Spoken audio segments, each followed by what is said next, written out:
It began with a lockdown drill that wasn't a drill. The intercom crackled during second period, cutting off the rhythmic tapping of Mrs. Gladstone's chalk on the blackboard. Attention all faculty and students. This is a code black. Teachers, lock your doors and follow protocol. Repeat. This is a code black. Mrs. Gladstone, 62 years old, shaped like a garden gnome and just as sprightly, blinked behind her Coke bottle glasses. Well, that's odd. We weren't informed. But when the hallway sirens howled to life, she snapped into motion. Everyone against the far wall now. Across campus, Coach Barris was lacing his sneakers when the announcement blared from the tinny speaker overhead. "Ah, hell," he muttered. He was a mountain of a man with a beer belly, a shaved head, and a perpetually sweat-stained hoodie. Not again. He pulled the gym doors shut, slid the metal bolt across, and waved his ninth graders into the equipment closet. Don't ask questions, just go. Even you, Miles. Especially you. Meanwhile, in the faculty lounge, 3 teachers stood mid-banter. Miss Nolan, the youngest, glanced at her colleagues with alarm. Code black. That's for external threats. Shooters, or a chemical leak, said Mr. Feldman, the science teacher, brushing donut sugar off his sweater vest. Or, wait, did anyone else hear sirens earlier? Ambulances. Mr. Dalloway, the drama teacher, peeked out through the blinds. There are people in the parking lot, walking weird, like they're drunk or, no, more like twitchy. Their movements are off. Miss Nolan joined him at the window. 6 individuals in patient gowns shuffled across the lot. One had bloodied bandages wrapped around their head. Another dragged a metal 4-pole behind them, the plastic bag swinging empty. A third clutched what looked like a sharpened spoon. Feldman paled. The asylum. Briar Ridge. They shut it down 2 years ago, Nolan whispered. No, Dalloway said grimly. They moved it across the ravine, remember? The new facility, St. Agatha's, just a few miles through the woods. Jesus, Feldman muttered. They've escaped. Outside, the high school stood in the middle of a pine-ringed valley, isolated by geography and underfunded security. The local authorities were 40 minutes out on a good day. The teachers knew they were on their own, for now. By fourth period, cell signals were jammed. Landlines gave nothing but a buzz of static. The PA system repeated its automated instructions on loop. Miss Nolan and Mr. Dalloway raced from room to room, unlocking janitor closets, scavenging for improvised weapons, mops, screwdrivers, a rusted crowbar from the AV cart. They found Mr. Feldman in the science lab, trying to fashion some sort of makeshift stun trap out of copper wiring and lemon juice. It fizzled uselessly. Damn it, he hissed. I was so sure the voltage would. Never mind. We need to warn the other teachers. We're all separated, Nolan said, catching her breath. They need to know what's out there. Coach Barris radioed through the old walkie-talkies in the emergency kit. I got 30 kids and a sprained ankle locked in the gym. You say there's what walking around out there. Patients, said Dalloway. At least half a dozen. And not stable. They look off. Angry. Do we have weapons? Barris asked. We have a crowbar and 3 brooms, Feldman said. Better than nothing, Barris replied. At 1:12 p.m., the first attack happened. Room 114, Mrs. Donovan's English class. A tall, twitchy figure with glazed eyes and a slit down his cheek burst through the fire exit using a fire extinguisher as a ram. Students screamed. Mrs. Donovan, usually meek and overly fond of her cat pins, grabbed her office chair and hurled it straight into his chest.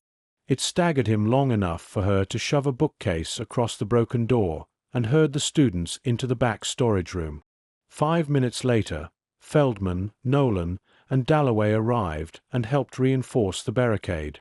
The patient had fled, leaving behind bloody fingerprints on the doorframe and what looked like scratch marks gouged into the floor tiles. "This is escalating," Dalloway muttered. "No," Feldman said. "This is just the beginning." Through the shattered window, they could see more figures emerging from the pine tree line. Dozens now. Pale. Wild-eyed. One woman's face was wrapped in surgical gauze, her lips moving rapidly, though no sound came out. And they were heading toward the school. Coach Barris limped through the east corridor with a metal javelin gripped tight in one hand and a plastic lunch tray duct-taped to his forearm. His sprained ankle throbbed, but the adrenaline made it tolerable. He passed rows of lockers, their doors rattling from distant thuds. Somewhere above, the school's emergency lights flickered with a low electrical hum, casting orange-red shadows that danced like flames. He turned the corner and nearly walked into one of them. The patient was no older than 20, barefoot, hair matted and soaked with something dark. He stood in the hallway swaying side to side, arms trembling at his sides. He blinked slowly, once, twice, and let out a low, choking laugh. Then he rushed forward. Barris raised the javelin, but it was a beat too slow. The patient lunged and slipped on a discarded math folder. Barris capitalized, driving the javelin's blunt end into the man's gut.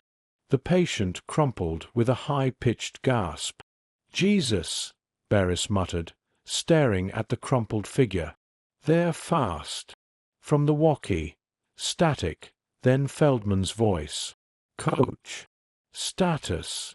"I got one down," Barris wheezed, "but I'm not doing laps after this. We've got a real damn problem." By now, the school's front lawn had turned into a ghost field. The patients moved erratically, some crawling, others pacing like predators. None looked rational. None seemed aware of who, or what, they were any more. In room 207, Miss Nolan helped a group of students crawl out through the ceiling tiles. The crawl space was narrow and dusty, but it connected to the adjoining music room where Mr. Dalloway had already moved half a class. "Watch the edge," she whispered to the last boy. "And if you see anything up there, don't scream." She dropped back into the classroom and locked eyes with Feldman, who was peering out the window again. His hands shook slightly. "They're surrounding the south wing," he said. "I counted at least 20. And the doors. They won't hold." Something began banging at the front entrance to the admin building. Boom, boom, boom. The fire doors creaked. Glass cracked. Miss Nolan grabbed a desk and shoved it under the handle. Feldman joined her, his face pale. "I should have taken that job at the museum," he muttered. The intercom screeched to life again, looping the same recording in a static-laced monotone. Code black. "Initiate full lockdown protocol. Stay inside. Do not engage." But it was too late for that. Back in the gym, Coach Barris had pulled all the sports equipment into a single barricade: benches, hurdles, pommel horses. He sat near the entrance with a whistle in his mouth and the javelin resting against his shoulder like a bayonet. The kids, 30 in all, sat on bleachers in dead silence, until a 7th grader named Kaya whispered, "Coach, do you hear that?" He did. A rhythmic tapping, like fingers drumming on metal, from behind the bleachers. He stood up, crept over, and peered into the shadows. A figure stood on the other side of the mesh divider, face partially hidden by a janitor's hoodie. The tapping came from the broken end of a mop handle, which they were dragging across the floor like a blind man's cane. "Back!" Barris whispered to the kids. "Everyone, back to the equipment closet. Now." The figure didn't move. Just tilted their head, bird-like, as if listening. Then grinned. That was enough. Barris charged forward, slamming the divider shut. The figure screamed and rattled it like an animal in a cage. Something about the scream. It wasn't just pain. It was delight.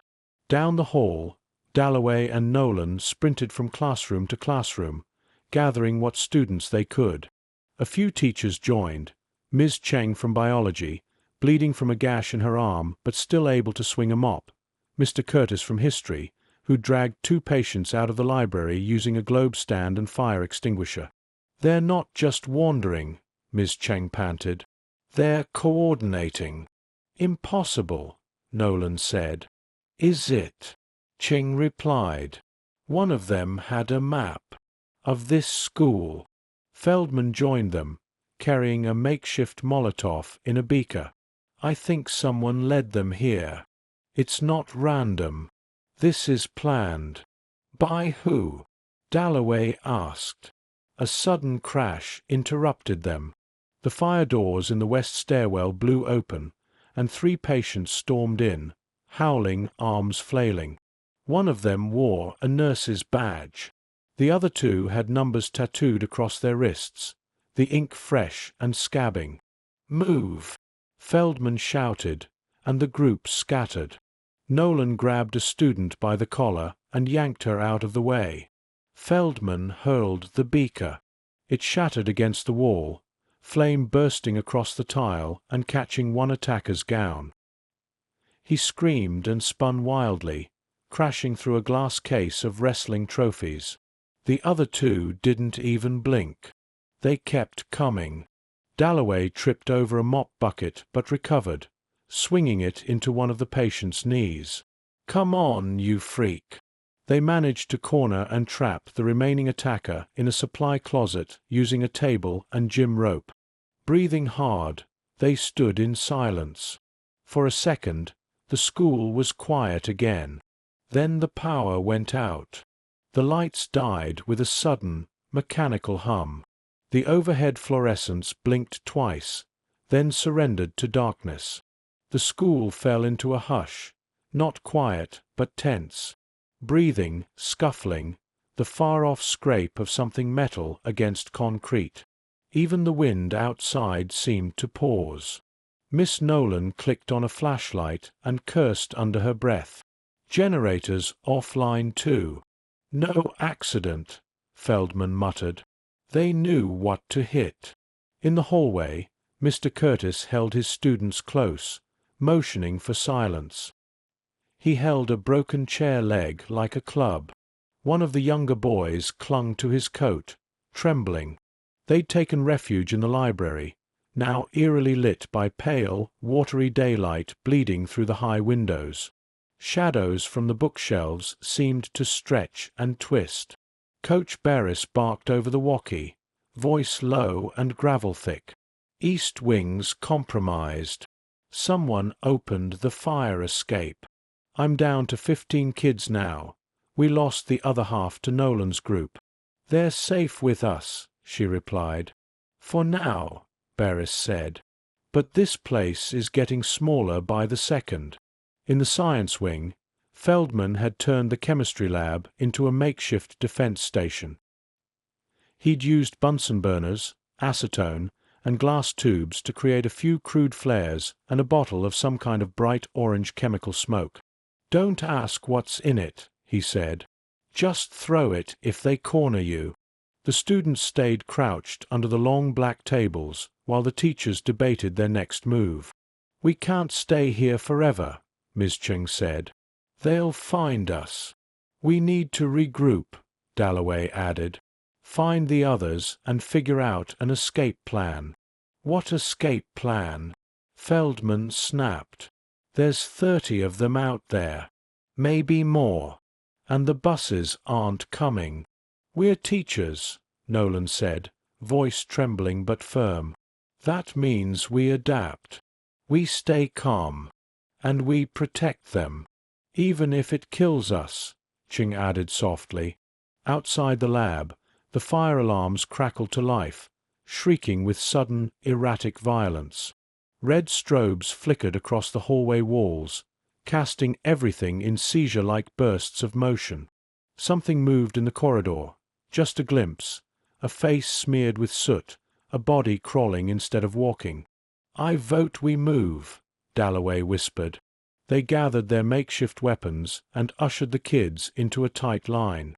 Feldman carried the chemical smoke. Cheng had taped 2 scalpels to the end of a mop handle. Nolan held a fire extinguisher, the pin already pulled. Dalloway brought up the rear with a stolen cafeteria tray duct-taped to his forearm like a riot shield. They moved through the corridor in a tight wedge. Twice they had to hide, once behind overturned desks, once inside the janitor's supply closet while a patient with a twisted neck limped past, humming a lullaby. They reunited with Coach Barris and the remaining gym students in the music room, where the windows were still intact and the heavy stage curtains offered concealment. "We need to send someone to the security office," Feldman said. "The radio bank, maybe the intercom system. It might still work. We could call for help." "You volunteering?" Barris asked. Feldman looked down. "I don't think I'd make it." "I will," Nolan said. "I know the layout. I'll go with Dalloway." "Hell no," Dalloway replied. "You'll go with me, and I'll hide behind you." They snuck out a side door while Feldman and Barris held the music room. The hallway was darker now.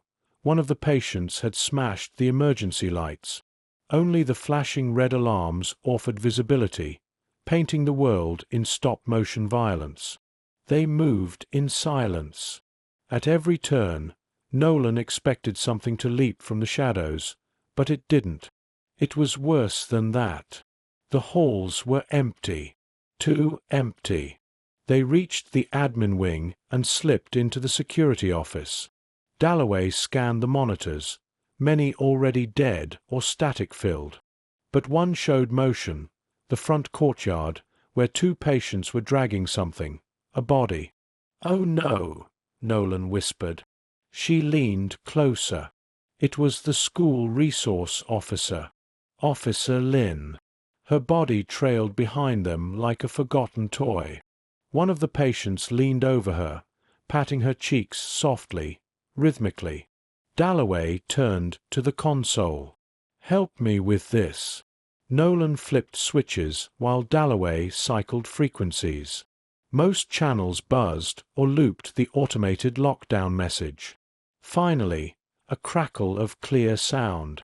"This is dispatch. Briar County Sheriff's Office. We're aware of the situation. 25 minutes. Dalloway grabbed the mic. "They're breaking through the barricades. We need immediate evacuation. We have children, students still inside. Do you understand?" "Copy that," said the voice. "Hold your position. Help is en route. Hold." The line went dead. Nolan turned toward the window. Something outside moved again, just at the edge of vision. A patient, pacing in tight, deliberate circles. "Hold," she said bitterly. "We won't last 10 minutes. "Then we make a stand," Dalloway replied. They returned to the music room and relayed the news. Some students cried. A few nodded silently. Barris just cracked his knuckles. "All right," he said, picking up a shot put. "Let's teach these psychos something about physical education." Feldman handed out his last smoke vial. "We make our stand here." The teachers took their positions. The doors were barricaded. The students sheltered behind instruments and boxes of uniforms. Shadows grew longer. Somewhere, a piano key was struck. Just once. A high note. Then came the whispering. From the vents. from behind the walls, from nowhere, and then the screaming started again. The screaming didn't stop. It grew. From all corners of the school, the patients converged. Through broken doors, shattered windows, and ceiling vents they came, howling, babbling, dragging metal, wielding crude weapons. Some moved like shadows, others like animals, snarling and leaping, all of them drawn to the music room like flies to light. Inside, the teachers stood in a ragged line between the barricaded doors and the students. There was no plan anymore. Only survival. Positions. Barris roared. No one moves unless I say. Feldman, eyes on the windows. I've got chemical smoke, Feldman muttered, shaking the vial with trembling hands. I've got science. Miss Nolan raised the fire extinguisher. She felt her knees wobble.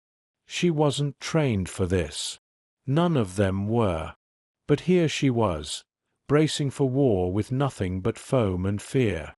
A loud crack echoed down the hall as the outer barricade gave way. A chair flew through the glass. A pale face appeared behind it, pressing against the opening, teeth bared. "Here they come," Dalloway whispered. Then chaos.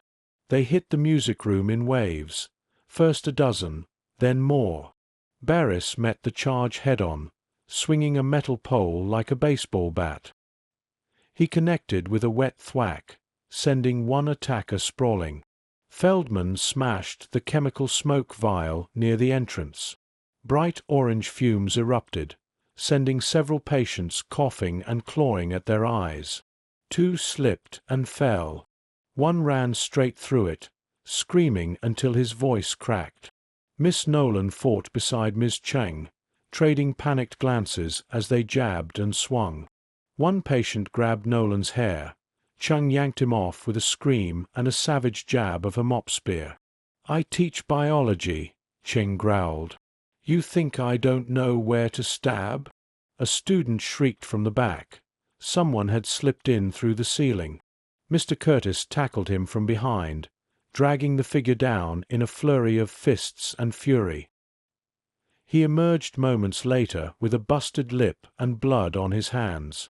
"Still got it," he muttered, dazed. More of them broke through the windows. The defenders were getting overwhelmed. Too many. Too fast.